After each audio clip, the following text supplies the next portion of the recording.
Donc, dès l'âge de 12 ans, je suis tombé dans le chaudron de la foi sportive parce que déjà à cette époque, je voulais être prêtre. Je suis rentré au petit séminaire de Rumilly et j'étais en pension. Donc, dans un petit séminaire, il y a en plus des études, il y a plein d'activités physiques, culturelles, spirituelles, et il y avait le sport. Et comme d'entrée, j'ai été bon en course à pied, j'ai eu des résultats, j'ai été deuxième au championnat de France junior, troisième au championnat de France cadet, enfin bref. Donc j'ai été recruté à cette époque par le club d'Aix-les-Bains, un grand club d'athlétisme qui toutes les années fait dans les 5, 6, 7 8e club de France. Et actuellement, évidemment, pour ceux qui suivent un peu l'athlétisme, ben, le fleuron du club d'Aix-les-Bains, c'est Christophe Lemaitre, qui a été champion d'Europe de 100 mètres, de 200 mètres, de 4 x 100, et qui a remporté aux derniers Jeux Olympiques donc, la médaille de bronze. Et donc, j'ai baigné dans ce club où vraiment le sport, c'est une religion ou une foi. Et c'est cette foi sportive qui m'a marqué, moi qui avais la foi chrétienne, et j'ai essayé de faire toute ma vie le lien entre la foi sportive et la foi chrétienne. Il y a beaucoup de convergences, mais il y a aussi beaucoup de divergences. Et c'est donc cette harmonie entre les deux que j'ai essayé de vivre. Alors, qu'est-ce que j'appelle la foi sportive? Eh bien, si je m'en réfère à mon club, la foi sportive, c'est d'abord la foi en soi. La foi, je dirais, en l'efficacité, c'est la foi qui nous fait croire qu'on peut y arriver. Tu peux y arriver, tu dois y arriver, tu vas y arriver. Ça, tous les entraîneurs et puis le club, la mentalité, nous a fait croire qu'on pouvait arriver à des résultats. Alors, arriver à des résultats, pour moi, c'était essayer d'avoir des résultats sportifs, mais aussi arriver au but que je me fixe. Ça, la foi sportive. Un sportif croit qu'il va y arriver. Alors, bien sûr, pour les résultats sportifs, mais aussi dans sa vie, suivant les projets. Ça m'a beaucoup marqué. Il faut que tu crois en toi. Tu crois que tu peux y arriver. Crois en tes possibilités. Voilà. Et donc, ça m'a beaucoup marqué. Du coup, baigné dans cette ambiance, moi j'ai eu quelques résultats avec des hauts et des bas, mais j'ai été au moins 12 ou 15 fois même champion des Alpes de la région sur 5000 mètres ou 10 000 ou en cross ou sur 1500. Et puis, 3 fois dans les 20 premiers, classés dans les 20 meilleurs Français en cross ou dans les 10 meilleurs Français aux 5000, enfin, etc. Donc, j'ai eu d'assez bons résultats. Et donc, j'y ai cru. Donc, première chose, croyez. Croyez en vous, croyez que vous pouvez y arriver dans tout ce que vous faites. Mais évidemment, il y avait aussi autre chose. La foi sportive, c'est la foi au sport pour lui-même. En la beauté du sport, c'est croire que le sport est une des plus belles choses du XXe siècle, parce que ça s'est beaucoup développé au XXe siècle, ça va encore se développer au XXIe. Mais je crois que c'est un bienfait, une bénédiction, je dirais, pour l'humanité. Donc, le sport construit l'homme. Et la foi sportive, c'est la foi au sport qui nous construit. C'est-à-dire que, eh bien, le sport change notre manière d'être. Il nous apporte des valeurs, il nous apporte un certain style de vie. Et surtout pour moi, donc, le sport, c'est le souffle, c'est le dynamisme, c'est la vitalité. Il faut faire du sport pour avoir du souffle, avoir du dynamisme et de la vitalité. Et du coup, moi qui étais croyant, bien sûr, qui voulais servir Dieu, le sport m'a fait voir que Dieu, ce n'était pas simplement une idée, une explication du monde ou une présence qu'on peut ressentir, c'était la vie, la source de la vie, la vitalité. Donc, moi, j'ai essayé d'être un prêtre vivant qui donne du souffle, par exemple dans une homélie ou dans une conférence. Et ce soir, ça va être le cas, j'espère. Pourvu que je vous donne du souffle, c'est-à-dire de la motivation, de l'élan. Voilà, la foi sportive, c'est croire au bienfait du sport. Et moi, le sport que j'ai connu à Aix-les-Bains, dans ce club, c'était l'amateurisme pur et dur. Voilà, c'est-à-dire l'effort gratuit sans relation avec l'argent. Et j'ai gardé cette mentalité. Maintenant, même dans mon club, ça a changé parce que l'évolution du sport, le sport devient un spectacle et puis il faut des entraîneurs, etc. Donc, le sport est aussi entré dans l'athlétisme. Mais du coup, pour moi, l'âme du sport, c'est ça. L'âme du sport, c'est l'effort gratuit. Et tout le monde est capable de faire des efforts gratuits, physiquement ou intellectuellement ou professionnellement. Donc, effort gratuit. L'effort pour rien d'autre que ce qu'il produit en nous, il nous construit. Donc, bien, je défends cette idée-là que la vérité du sport, ben, c'est le sport évidemment sans argent, même si maintenant il y en a. C'est le sport sans violence, même si maintenant on voit bien, notamment dans les grands matchs de foot, il y a toujours de la violence. C'est le sport sans dopage, sans tricherie. Malheureusement, là aussi, ça s'étend. Donc l'âme du sport, pour moi, c'est le sport effort gratuit. Alors peut-être que maintenant, les professionnels le vivent moins cette réalité que le tout venant, comme vous, qui pratiquez du sport quand vous êtes en vacances, quand vous venez faire du ski ou quand vous faites du foot ou je ne sais quel sport avec d'autres. Mais justement, pour moi, dans ce sport qui se développe aujourd'hui, je vois qu'il y a deux réalités. Il y a ce que j'appelle le sport ressourcement. C'est le sport qu'on fait comme ça, pour le plaisir, pour le bonheur, mais sans idée de compétition, sans vouloir faire mieux que les autres. Ça, c'est le ressourcement. Et il fait du bien. Et c'est bien qu'on pratique ce sport-là, notamment pendant les vacances. Mais moi, je vais surtout vous parler du sport dépassement. C'est le sport qui implique la compétition pour le dépassement. Et donc, dans mon club, c'était vraiment ça, le sport que j'ai connu, et le sport qu'on m'a poussé à pratiquer, c'est ce sport dépassement qui a changé ma manière d'être dans la vie et ma manière de croire et même d'être prête. Et ça, je vous en parlais durant cette soirée. Donc, la foi sportive, c'est ça, croire au sport et à ce qu'il produit en nous, dans notre vie, dans notre âme et même dans notre foi. Et puis, l'autre chose que je dirais, eh bien, dans ce club, la foi sportive, c'était aussi cette conviction que plus on fait du sport, plus on peut vivre en sportif. Et moi, quand quelqu'un vit en sportif, je l'appelle un champion. J'ai écrit 3 livres. Le premier livre s'appelle « Le sport et la foi » ou « La pastorale des champions ». Et donc là, je présente quelques visages de sportifs de mon club qui m'ont beaucoup marqué. Et je montre comment ils sont des champions, c'est-à-dire comment ce qu'ils vivent sur le terrain de sport, ils le vivent dans la vie. Et je vais donner un exemple qui n'est pas cité dans ce livre, parce qu'à cette époque-là, ce n'était pas encore le cas. Mais le président du club d'Aix-les-Bains actuellement, il s'appelle Jean-Luc Gastadello, eh bien, il faisait du 800 mètres, il en a fait beaucoup. Et puis à un moment donné, il s'est investi dans la vie professionnelle en créant une entreprise qui est allée jusqu'à 140, une entreprise de publicité, et il est arrivé à embaucher jusqu'à 142 employés. Alors voilà, moi, la beauté du sport, c'est que le sport apprend à vivre en sportif. Là, allez, le dynamisme, la volonté, le courage, la combativité, on investit ça dans notre vie pour vivre autrement. Donc voilà, la foi sportive.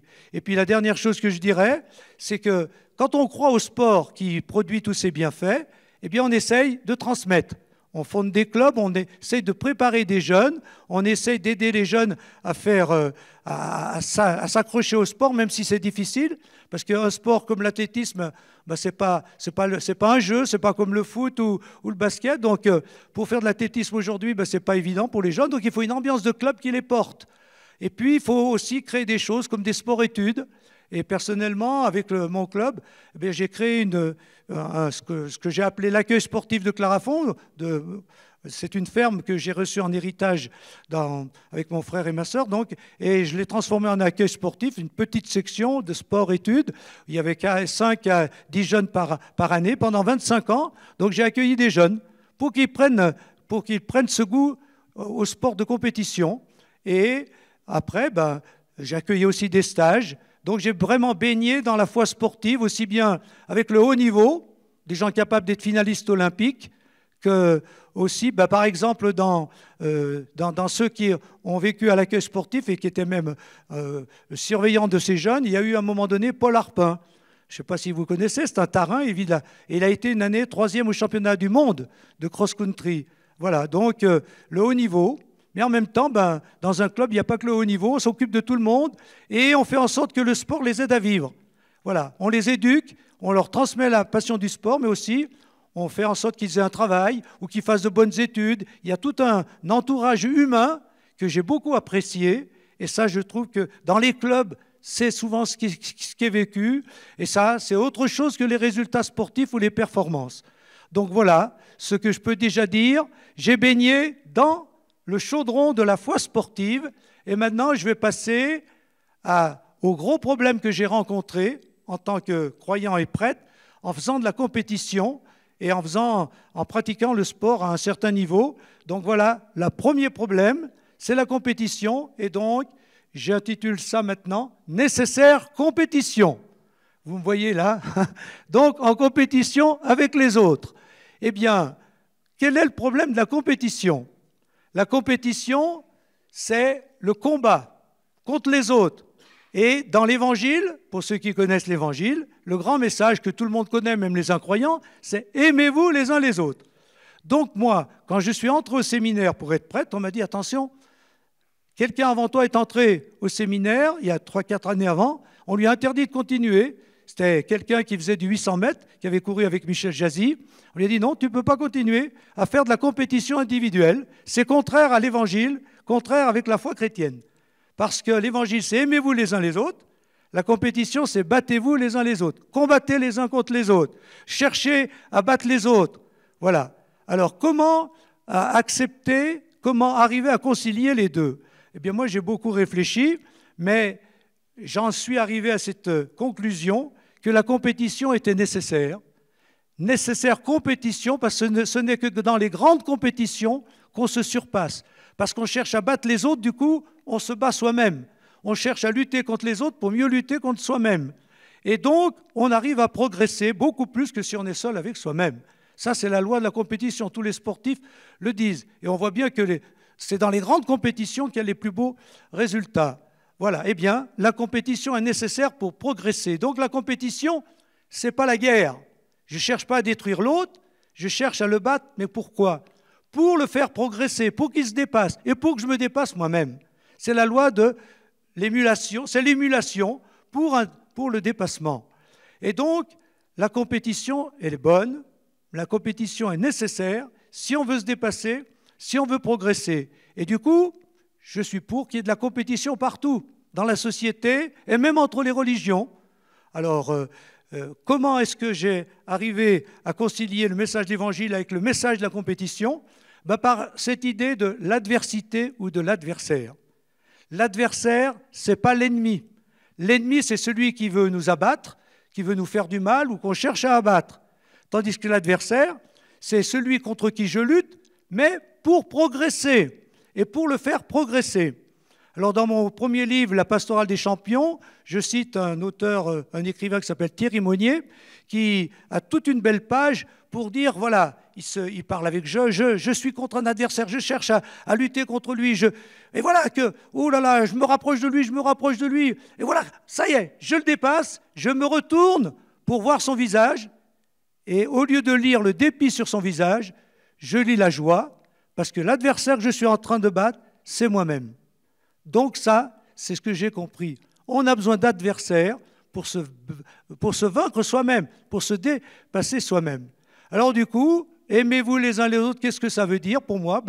J'ai réfléchi, pour moi l'amour, aimer les autres, partager, être solidaire, etc.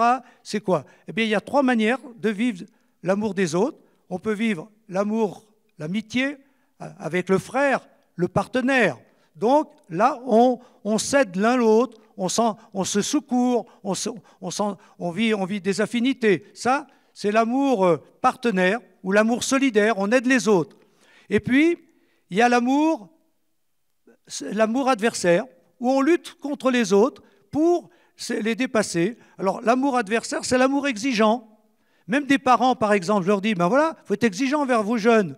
Voilà, il faut être exigeant envers tout le monde. Et même un curé, il faut être exigeant envers les gens. Le brave père Arsène me disait qu'aujourd'hui, dans l'église, on donne du sucre au lieu de donner du sel aux gens. C'est-à-dire, on essaie de faire en sorte que tout soit facile ou doux à vivre. Alors que vivre l'Évangile, il faut se convertir, il faut changer, c'est dur, c'est difficile.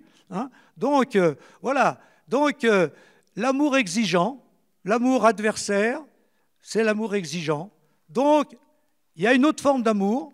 Et puis, évidemment, ce qu'il ne faut pas vivre, c'est la haine des ennemis. Donc ça, c'est un autre problème. Donc voilà ce que j'ai compris, et voilà un peu ma synthèse. L'amour peut être un amour adversaire. On a besoin d'adversaires, on a besoin d'adversité, on a besoin de compétition. Alors, bien sûr, il y en a qui disent aujourd'hui, j'entends ça souvent, même dans l'Église ou dans la société, dans l'éducation, non, non, pas de compétition, on veut une société de partage, on veut une société fraternelle et pas une société de compétition. Mais la compétition, ça n'enlève pas la fraternité, au contraire. Avec ceux contre qui on lutte, bah, je vois tout cela, là, ceux que vous voyez, bah, c'est tous devenus des amis. Donc la compétition enrichit l'amitié et la fraternité parce que c'est l'amour exigeant. En tout cas, c'est ma conviction. Et puis aussi, je dis quelque chose de tout simple, la compétition, c'est un jeu. Alors il faudrait que le sport reste un jeu. Quand on joue, même des enfants quand ils jouent, quand on joue aux cartes, quand on joue, si on fait exprès de perdre ou si on ne cherche pas à gagner, ben, il n'y a plus de jeu. Donc pour qu'il y ait un jeu, pour que ce soit intéressant, ben voilà, il faut. Et puis maintenant, le sport est devenu un spectacle. Pour qu'il y ait un spectacle, il faut qu'il y ait de l'ambiance, il faut qu'il y ait de la lutte. Plus il y a de grandes confrontations, quand il y a un trop fort avec un trop faible, ben, il n'y a plus de spectacle. Et justement, la compétition, eh bien, c'est quoi? C'est cette lutte, mais avec des règles du jeu, avec des lois, avec un arbitre. Hein? Dans un match, il y a des fois carton jaune, carton rouge, parce qu'on ne respecte pas les règles. Donc, si on veut une société de compétition, il faut qu'il y ait des règles et des lois, et des arbitres pour les faire appliquer. Et puis, la compétition, eh bien, c'est aussi, ça suppose un état d'esprit. Et là, quand on a la foi chrétienne, ça nous intéresse. Parce que l'état d'esprit nécessaire pour vivre la compétition, c'est le respect de l'adversaire, et j'ai même dit l'amour de l'adversaire. C'est être capable de féliciter quelqu'un qui nous a battus. Ben ça, c'est pas évident. Parce que spontanément, quand quelqu'un nous a battus, on n'est pas content. On a envie de le rejeter ou on a envie de dire du mal de lui. Donc voilà, hein, aimer l'adversaire. Ou accepter de perdre. Accepter quand on est gagnant, de ne pas se croire supérieur aux autres. Voilà. Et même dire, ben voilà, si j'ai gagné, c'est un peu aussi grâce à toi, tu m'as poussé dans mes retranchements. Voilà. Donc, l'adversité, c'est bon. Donc, le fair play, un état d'esprit, et ça, c'est tout un travail sur soi. Hein. Là, c'est un peu le sport de l'âme, à arriver à se contrôler, à contrôler ses sentiments négatifs contre quelqu'un qui nous a battus. Donc, arriver à aimer l'adversaire, à le féliciter. Et puis, quand on perd, eh ben, accepter de perdre, tout simplement. Donc, voilà, nécessaire compétition. Je sais que beaucoup ne sont pas d'accord, mais ça n'empêche pas qu'il y ait aussi d'autres choses. Ce que j'ai dit tout à l'heure, le loisir, le sport loisir, ce n'est pas la compétition. Ben, ça, c'est autre chose. Mais si on fait du sport dépassement, ben, c'est la compétition. Alors, j'en terminerai avec cette idée que, eh bien, je vais donner un exemple, parce que je suis même pour la compétition entre les religions, entre les idées, entre les croyances, entre les comportements. Et j'ai un prêtre qui s'appelle Yann Vagneux, que j'accueillais quand il était séminariste et que j'étais curé à Aix-les-Bains. Et donc, lui, il fait partie des missions étrangères de Paris. Il est maintenant missionnaire en Inde, et donc à Bénarès. Et lui a toujours été contre la compétition, et donc on a eu des débats entre nous. Et la dernière fois qu'il est venu à Chambéry, il a fait une conférence pour nous dire ce qu'il vivait là-bas. Il dit « Le Père Pichon m'a converti. Je suis pour la compétition, en ce sens que ce que je vis en Inde, c'est l'émulation entre les religions. Il est là-bas où il n'y a pas de chrétiens, ou très peu. Il vit constamment avec des musulmans, avec des hindouistes, avec des bouddhistes, avec des sikhs, des jains, je ne sais pas comment, enfin il y a tout un tas.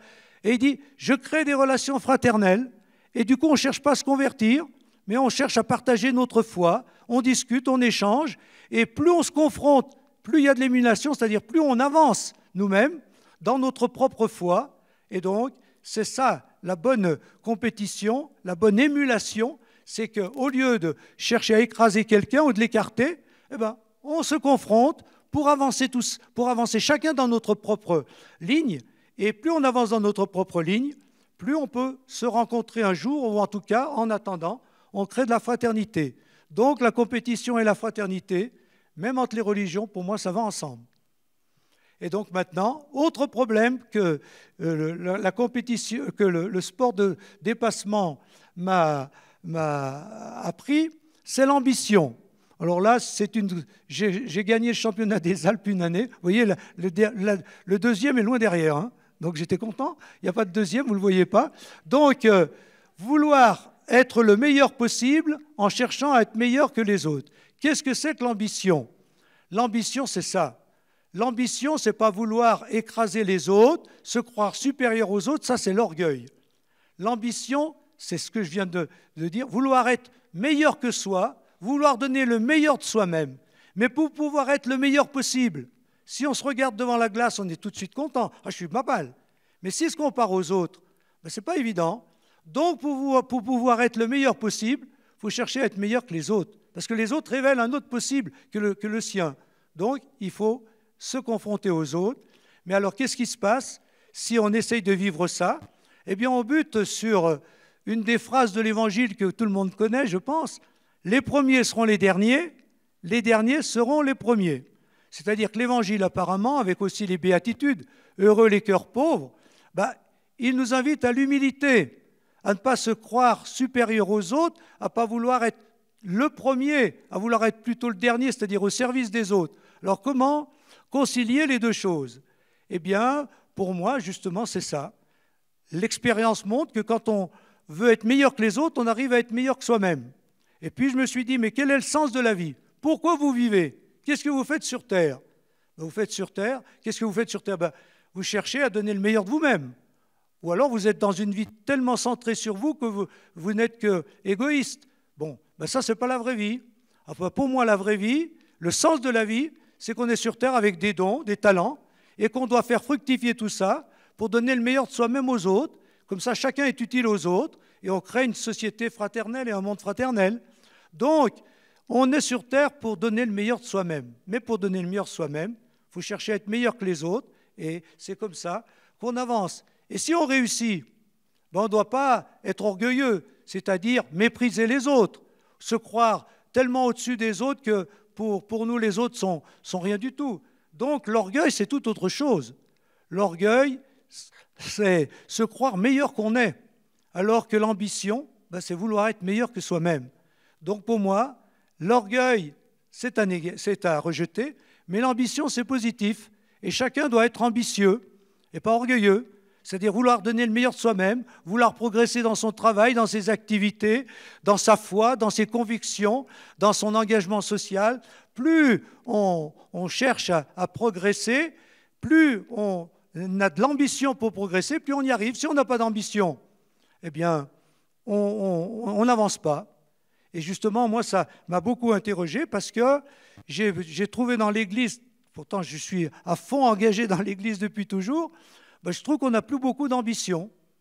L'Église qui a quand même influencé le monde, hein, alors je ne vais pas parler des racines chrétiennes de l'Europe, mais quand même, quand on voit l'héritage de l'Église dans la société, dans le monde, on est quand même fiers. Et voilà que, justement, maintenant, ben, on accepte de perdre, on accepte d'être relégué à plus rien du tout, à être pas pris au sérieux. Alors, moi, je pense qu'on ne doit pas chercher à vouloir convertir tout le monde, surtout pas par la force, ça s'appelle le prosélytisme, mais on doit chercher à construire un monde meilleur.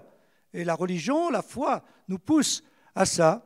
Alors voilà, eh bien, moi je trouve que, je vais vous donner un exemple justement sur cette fierté d'être chrétien, et il faudrait qu'on la retrouve, et qu'on soit un peu plus ambitieux. Il y a l'année dernière, j'ai préparé un jeune au baptême, un jeune qui était en 3e, qui habitait à Barbie, dans une des paroisses où je suis. Et il y a un jeune qui est venu me voir un jour en me disant « Je vais être chrétien. Je n'ai pas été élevé absolument pas élevé dans la foi chrétienne. Mes parents sont athées, etc., etc. Mais dans l'enseignement au collège, on nous a présenté les cathédrales, toute l'œuvre, les hôpitaux, tout ce que l'Église a fait dans la société. Je me suis dit, mais si l'Église a fait tant de belles choses, moi j'ai envie d'adhérer à l'Église. Donc, voilà, moi je trouve qu'aujourd'hui, eh bien, on ne se bat pas beaucoup dans l'Église parce qu'on accepte de perdre, on accepte d'être relégué à rien du tout. Moi je trouve que c'est dommage et je trouve qu'il faudrait qu'on retrouve de l'ambition, non pas pour se croire supérieur aux autres, pour dire qu'on a la vérité, toute la vérité, mais pour dire qu'on a notre pierre à apporter pour construire une meilleure société. Et le sport, c'est aussi ça. Voilà, belle ambition. Troisième chose, sublime sensation. Alors, un autre problème posé qu'on m'a posé, c'est que quand j'étais au séminaire ou quand je discutais avec des gens très engagés dans l'Église sur la pratique du sport de haut niveau, du sport dépassement, je leur disais, mais voilà, on arrive à nos meilleurs résultats quand on a des sensations, et même des fortes sensations. Alors, oh là là, la sensation, c'est pas comme ça qu'on connaît la vérité. La vérité, c'est avec l'intelligence, avec la raison, ou alors avec le cœur. On ne voit bien qu'avec le cœur, vous connaissez cette phrase. L'essentiel est invisible pour les yeux. La sensation, c'est nul, c'est de la sensiblerie, c'est superficiel. Or, on voit que justement la vérité sportive, c'est la vérité de ceux qui ont les plus belles sensations. Quand ils ont des sensations, ben, ils arrivent à réussir ce qu'ils n'arrivent pas à faire autrement. J'entendais Teddy Riner, il y a une semaine, au moment où il a repris un peu la compétition, il a gagné à Paris, là, il disait ben, je ne suis pas encore à mon niveau, je suis à 60% de mes sensations. Donc la sensation. Alors la sensation, qu'est-ce que c'est? Ah ben, j'ai jamais vu, comme le dépassement d'ailleurs, j'ai lu beaucoup de livres de philosophie, de théologie, jamais ce mot est présent. Et quand j'ai essayé à des philosophes comme Frédéric Lenoir, je ne sais pas si vous connaissez, qui écrit des très beaux livres, je lui ai écrit pour lui dire qu'il faudrait quand même qu'il écrive quelque chose sur le sport. Dans l'Église, j'ai essayé de le faire aussi. Le sport, on trouve que c'est vraiment une belle occupation, une détente, un loisir, mais ça n'a rien à voir avec ce qui est sérieux. Ça n'a rien à voir avec la construction de l'homme et à plus forte raison avec la foi. Donc, la sensation, on ne s'en occupe pas. Eh bien, pour moi, la sensation, c'est la vérité. C'est quoi? C'est l'union du corps et de l'esprit. C'est une sorte de mariage entre le corps et l'esprit. Quand le corps et l'esprit sont parfaitement unis et le cœur, quand tout notre être est parfaitement uni, eh bien, voilà, on se sent bien et on se sent tellement bien qu'on devient performant. Et si on prend les différents niveaux, quand on commence à s'entraîner, parce que je n'ai pas trop parlé de l'entraînement, mais pour moi le sport, c'est avant tout l'entraînement. Du coup, j'ai écrit aussi le sport de l'âme. Ça, j'en parlerai pas trop tout de suite, mais le sport de l'âme, pour moi, c'est s'entraîner spirituellement comme les sportifs s'entraînent physiquement. Si on veut progresser dans la foi, dans la générosité, dans la simplicité, dans toutes nos valeurs, ben, faut s'entraîner. Hein, voilà. La prière, faut s'entraîner. Et les jésuites parlaient des exercices spirituels. Ben, moi, je parle du sport de l'âme, c'est un peu la même chose. Faire des exercices, s'entraîner pour progresser spirituellement.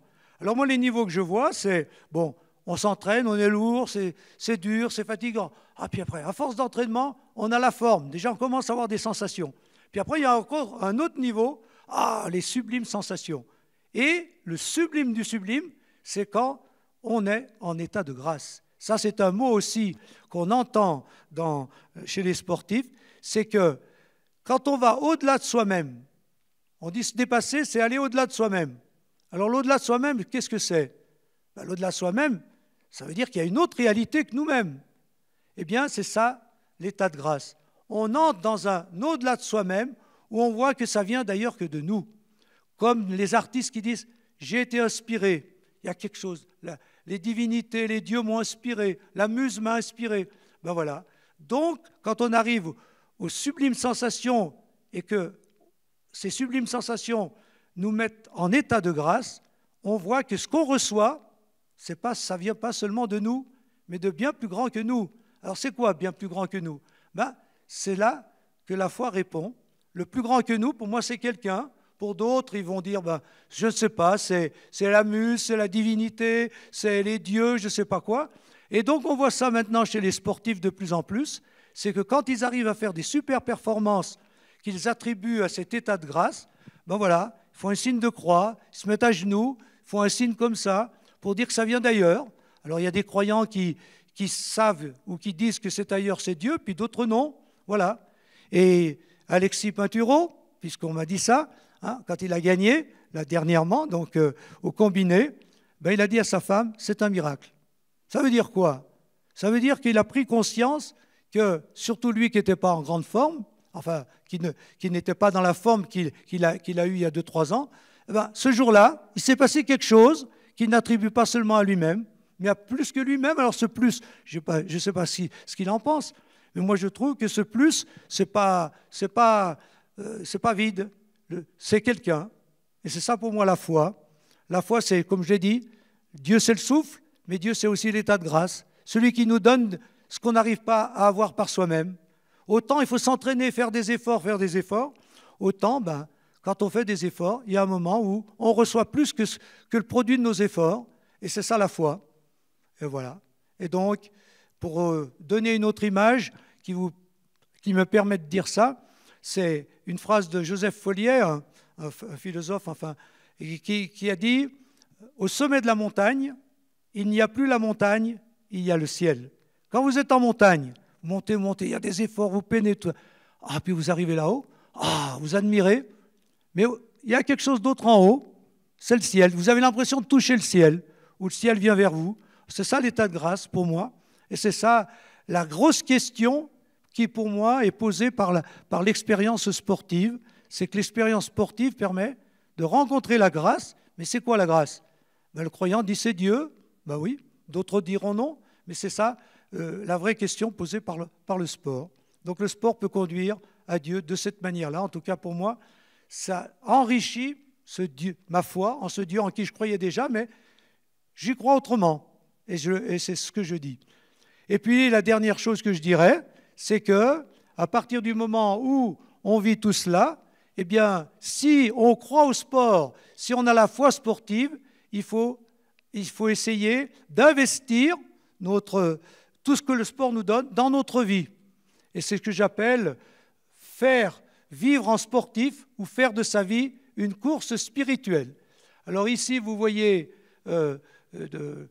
Piero Caraz, qui est le grand entraîneur de Christophe Lemaître, donc je vous ai parlé des résultats, et c'est quelqu'un qui m'a vraiment beaucoup, beaucoup marqué, parce que c'était vraiment l'homme de la foi sportive pure et dure. Il ne fallait jamais parler d'argent, il n'a jamais touché quoi que ce soit, il n'a jamais voulu. Donc, et puis le sport dans la vie, il faut se battre dans la vie, il faut être un gagnant, il faut y aller, etc.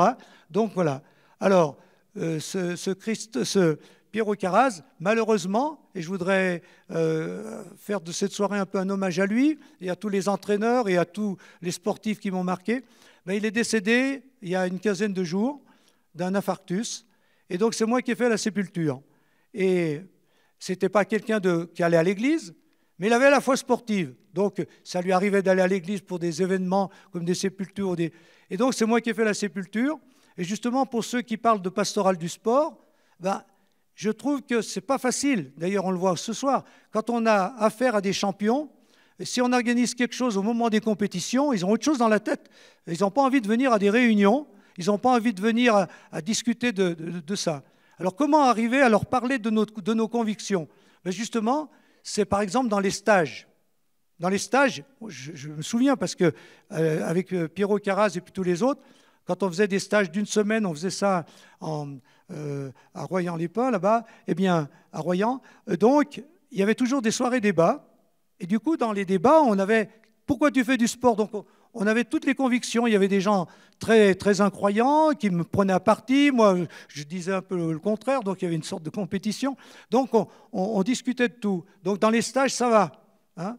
Et puis, il y a des événements comme, par exemple, les mariages, les baptêmes, les sépultures. Un prêtre, à ce moment-là, on voit plein de gens du club. Une église pleine avec des gens avec qui on n'a jamais abordé de telles questions. Et donc, quand moi je parle, par exemple, à l'homélie de cette sépulture, j'ai dit des choses comme ce que je vous ai dit là, ça les a éclairés, ça les a stimulés. Ils ont vu que le sport qu'ils pratiquaient avait encore plus de sens que le sens qu'il lui donnait. Donc ça, je trouve que c'est vraiment important d'être très présent, d'être avec. C'est surtout ça pour moi. Soyons avec les sportifs de haut niveau comme avec le tout venant, et il se passera beaucoup de choses pour que les uns et les autres, on progresse autant dans notre vie humaine que dans notre vie spirituelle. Et justement pour moi, pour conclure, investir toutes nos valeurs, tout ce que je viens de vous dire, et puis bien d'autres choses, dans la vie courante, c'est de donner, voilà, j'ai mis quelques valeurs avec un certain jeu pour justement dire, quand on marie, si on peut dire, les convictions chrétiennes avec les convictions sportives, voilà quel mariage possible on peut faire pour vivre les valeurs qui sont aussi bien les valeurs de l'Évangile que les valeurs du sport. Alors, j'ai mis sérieuse décontraction, Ça, je n'insisterai pas là-dessus, mais c'est ça. Très, très détendu. Relativiser les choses. Plus il y a d'enjeux, plus pour être prêt, il faut relativiser, il faut être décontracté. Et donc la décontraction, ce n'est pas le laisser-aller, hein, ce n'est pas le dilettantisme, c'est sérieux la décontraction. Plus il y a de tension dans notre société, de stress, plus on doit être détendu pour affronter tous les problèmes. Et ça, le sport m'a appris ça aussi. Les veilles de compétition, ben voilà, il ne faut pas se stresser parce qu'on perd de l'énergie. Oh, on verra bien. Puis dans la fin, on dit, ben moi je fais confiance à Dieu, peut-être que ça se passera bien. Peut-être que la compétition, il y aura du soleil, tout peut-être que ça se passera bien. Donc voilà, sérieuse décontraction. Glorieuse humilité, vous voyez, c'est ce qu'on appelle un oxymore. C'est, voilà, l'humilité, c'est pas dire je suis nul, c'est pas dire je vaux rien. L'humilité, c'est dire voilà ce que je vaux, mais je ne vaux pas plus. Donc il faut se mesurer aux autres. Et quand le sport nous apprend à nous situer, voilà, on se croit très fort, puis en fait, on n'est pas si fort qu'on croit. Donc c'est la glorieuse humilité. Voilà. Même le Paris Saint-Germain apprend peut-être à ce moment l'humilité, parce qu'ils ne sont peut-être pas aussi forts que ce qu'ils croyaient. Mais c'est ça, le sport, tant mieux. Voilà, glorieuse humilité. Voilà. Bon. Et puis, confiance sereine. Peut-être que je soulignerai ça plus que quand on fait du sport et qu'on commence à avoir des résultats, on prend confiance. Et puis, du coup, cette confiance, on peut l'investir dans notre vie. Oui, je vais y arriver. Donc, je peux y arriver et je garde confiance. Les résultats qu'on a, qu'on relativise, mais nous donnent confiance et du coup, on peut vivre autrement que quand on vit dans la peur ou dans la défiance. Étonnante adversité, ben c'est ce que je vous ai expliqué. On a besoin d'adversaires partout et même de concurrents partout. Voilà. Et je trouve qu'on a actuellement, pour revenir à mes problèmes de prêtre, je trouve qu'il n'y a plus assez d'adversité dans l'Église. Donc j'en ai déjà parlé tout à l'heure. Mais moi, quand j'étais au séminaire, hein, on étudiait beaucoup les livres des philosophes athées comme Marx, Camus, etc., Marx, Freud, etc., Nietzsche. Bon, eh bien, tout mon séminaire, les athées disent ça, les athées disent ça. Ah ben nous, croyants, qu'est-ce qu'on dit? Donc il y avait, et puis il y avait des gens, des philosophes qu'on rencontrait qui critiquaient la foi, c'est nul, c'est une illusion, c'est l'opium du peuple, vous connaissez tout ça. Ben voilà, il y avait de la compétition, hein, et ben, mais maintenant, voilà. Moi j'étais aumônier des jeunes, j'avais beaucoup de jeunes, au moins 500 toutes les semaines à Aix-les-Bains. Bon, après, ça a diminué, mais bon. Et régulièrement, ceux qui étaient en première ou en première ou en terminale, ils arrivent. Ouais, notre prof de philo ou notre prof d'histoire nous a dit ça. L'Église, ceci, la foi, c'est ça. Donc, on débattait. Maintenant, indifférence totale. Tu peux penser ce que tu veux, dire ce que tu veux. Pop, on n'en parle pas. Donc, étonnante adversité. Ça, c'est vrai pour le sport. C'est vrai pour la philosophie ou la religion et pour les idées. Espérance dynamique, ça veut dire qu'il ne faut pas être inquiet, il ne faut pas avoir peur de l'avenir, il faut croire qu'on va bâtir un meilleur avenir, mais à condition qu'on en prenne les moyens. L'espérance, ce n'est pas dire demain il y aura le royaume de Dieu, il va tomber du ciel. Non, il faut le construire, ce royaume. Hein, Dieu nous aide, mais il faut aide-toi, le ciel t'aidera. Hein, donc c'est ça. Ensuite, douce agressivité. Vous voyez...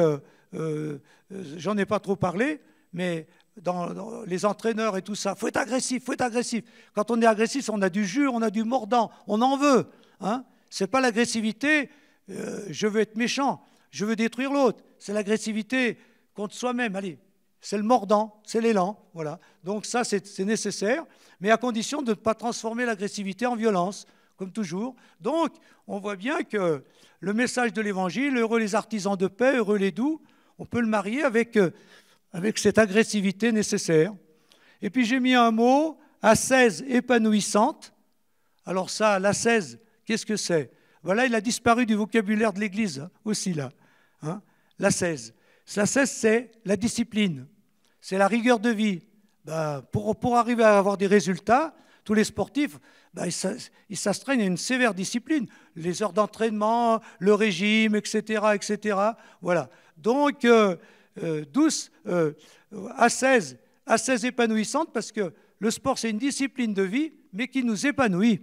Ce n'est pas l'ascèse masochiste.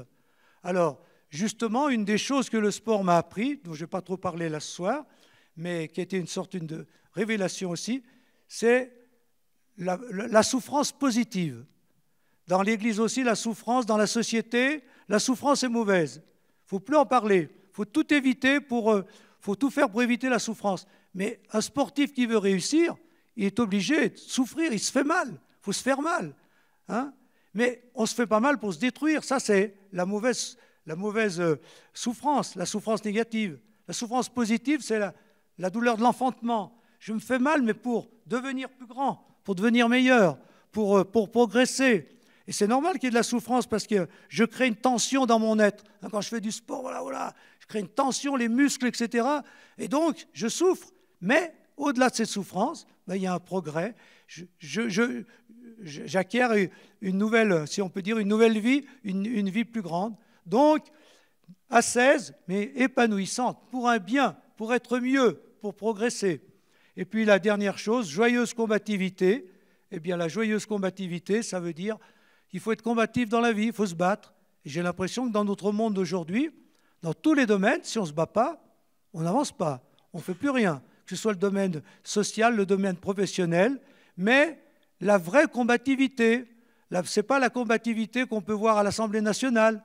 La combativité politique, on se traite de tout. Moi, je dis, mais ce n'est pas ça le sport. S'ils étaient sportifs, l'autre, il pense le contraire de moi. Donc, je ne suis pas d'accord, je vais lutter contre lui.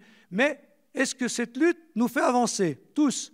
Ou est-ce qu'au contraire, on se contredit tellement, on se combat tellement qu'on ne fait plus rien avancer et on détruit la société? Donc, la combativité positive, la combativité qui nous permet de lutter contre les difficultés, mais pour avancer nous-mêmes et pour faire avancer les autres.